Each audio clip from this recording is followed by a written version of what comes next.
Aside from names and certain characteristics which have been changed to protect clients' confidentiality, all other details are true. 3, 2, 1, and we are live. Welcome to the Self-Belief Chief podcast, you wonderful people. You're here with David Holman. And if you've ever asked the question, am I good enough?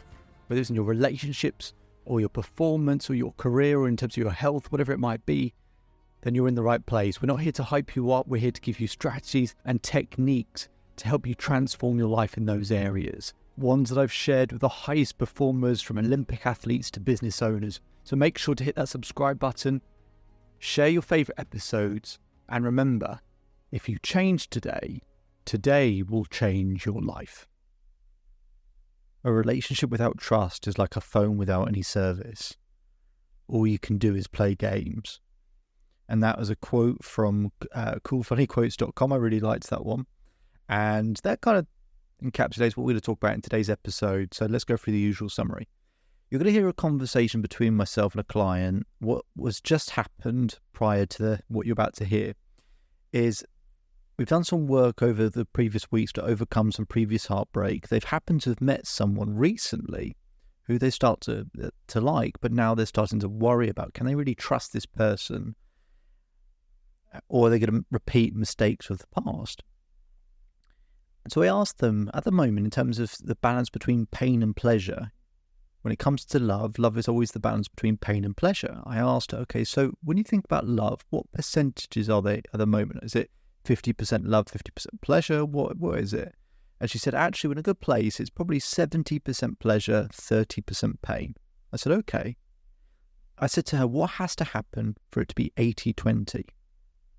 And she says, I've got to have the feeling of trust, a sense of trust in this guy that I've met. What we're about to pick up on here is actually find out what has to happen for her to feel like she has a sense of trust, because trust, everyone wants trust, but how we see it, how we feel it is different for everyone. So I want to know, in this particular woman's case, what does trust look like for her? Because trust is such a big word. It feels so overwhelming, all-encompassing. But actually what we might find out is when we try and work out what actually has to happen. What's the proof point to know that we can create a sense of trust here? And actually it's not as hard as we think, and there's actually maybe some action we can take. So we're looking at how do we get to that 80-20 point, and help her start to reduce that anxiety, and later on it would be 90-10, etc. How do we reduce the anxiety that she's currently feeling so that she can really start to enjoy a fulfilling relationship? Let's get into it. It's around being, I think for me, trust builds when you're like really present with somebody and you're doing what you say you're going to do. How hard is it to build trust when you feel a lack of presence yourself? Really hard. So rather than feeling like this is the thing where, can I trust them and they need to show me something, part of what we can say is actually, we've got a lot more control of the situation. Maybe I need to be present, in order to actually recognize whether I can trust them. I don't know. You need to tell me if that's fine. Yeah, that's probably true. Okay. So let's say, we're just going to write down the word presence here. Okay, so in this scenario, unbelievably present. One of the things we spoke about previously is eye contact, and just find a way that you develop that deep connection with someone. Even in relationships where you really like the person to spend time with, we struggle to make eye contact with people. I think as generations go by, you are totally present. You are open and ready to seeing what you need to see and feeling what you need to feel. Mm-hmm. Draw out the rest of the scenario for me.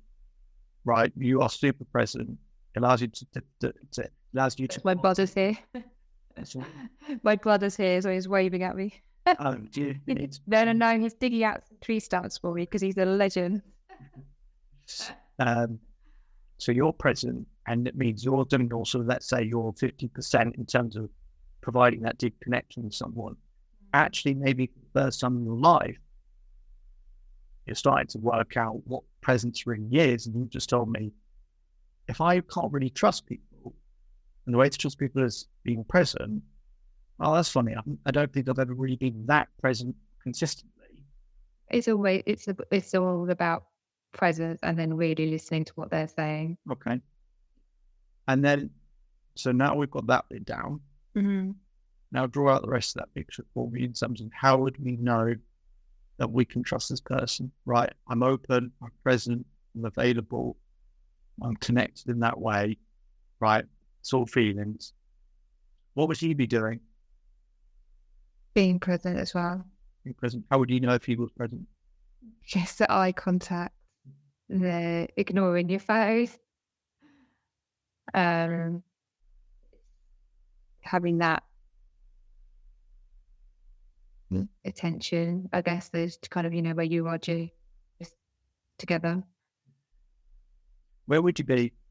So you think? I know this sounds like a totally dull question, but when you're drawing a picture in your head, where do you actually imagine this happening? Kind of like in the living room. Okay. It's hard to like be out together. So, okay. So I know that sounds like a ridiculous question, but I'll get to the point in a minute. Right. So we're in the living room. We're present. They're present. What are you talking about? Again, super daft question. It's like, well, hang on, what the hell are we doing here? Like, very specific moment. But what are you talking? Yeah, no, that's a good question. I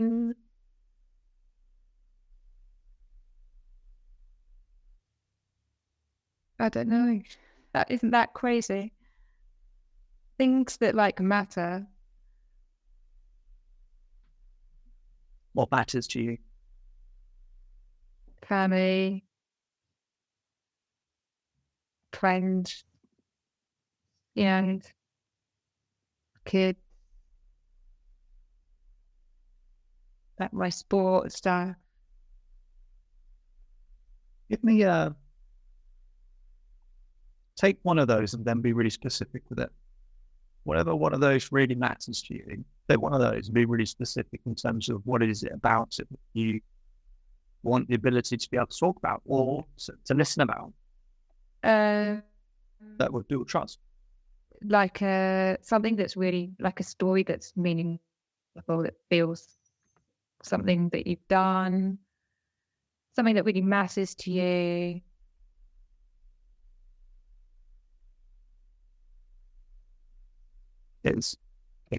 Why does all of that?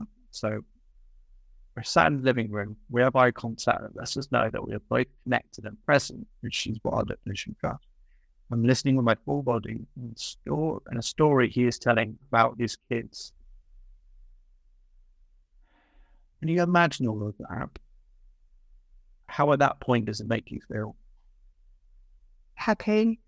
Why does it make you happy? Because he's sharing something that's important to him. So we're at 70-30. To get to 80-20, you want a greater sense of that trust. About that thing that's really going to help you. And I don't know, in terms of that 80-20, when you see that, or you imagine it 80-20, where's your anxiety with this situation? Nowhere. And there you go. All of a sudden, she says there's no anxiety there. How simple was that? Just in a short space of time. And she starts drawing out the picture of actually, how can she build trust and how can she help facilitate the trust? What does the picture actually look like for her? When she starts to see that picture, it's like, well, actually, that's not even that difficult. I can take some steps towards that. Maybe there's some things I can actually do to action this. Maybe I don't just have to kind of wait around, which just creates more anxiety. Maybe there's something I can actually do that can help facilitate a sense of trust, or help me find out whether this is someone I can't trust. Helps her find the answer much quicker. Okay, and of course, look, in life, we don't get 100% trust, we don't get 100% certainty, but we really want to be, 90% plus, don't we? And we get to that point, well, we feel comfortable, we feel good. And then we can keep building trust over time. But really, for you to understand for yourself, what does the picture look like? If you want to have trust in something, what has to happen for you to have trust in it? Because I guarantee it's not as complicated as you think. It's not as big and it's not as overwhelming. And when we remove the kind of emotional intensity around the word trust and just actually look at what things need to take place to help build it, we start to find some really good answers and some really sensible answers that really improve the quality of our relationships. My name is David Holman. If you change today will change your life. So enjoy the rest of your day, enjoy the rest of your life, and I'll speak to you again soon. Just one more thing before you go. So I hope you're enjoying the daily episodes. We put in a lot of work to keep providing content because to create permanent change needs consistency. To get that consistency, we want to make sure we keep providing you value on a daily basis. But to keep up with that pace, could we ask for one very small favour? If you could take the time to leave a 5-star rating either on Apple Podcasts or Spotify. We'll put a link in the description for you to be able to do so. That really, really helps us out and helps us to keep providing content as frequently as we do. And we'll do one more thing to provide some extra value. If you take a screenshot of your rating or review and send it to selfbeliefchief@gmail.com or DM us on Instagram, I will provide you with a free coaching session with myself. Okay, so it'd be fantastic if you could leave that 5-star rating so we can keep providing content. Just simply click on the link in the description. It'll take you 20 seconds. And if you want to go one step further, take a screenshot of that rating and review, send it to selfbeliefchief@gmail.com or DM us on Instagram and we'll arrange a free coaching session for you. Hope you enjoy the rest of your day and see you on the next episode.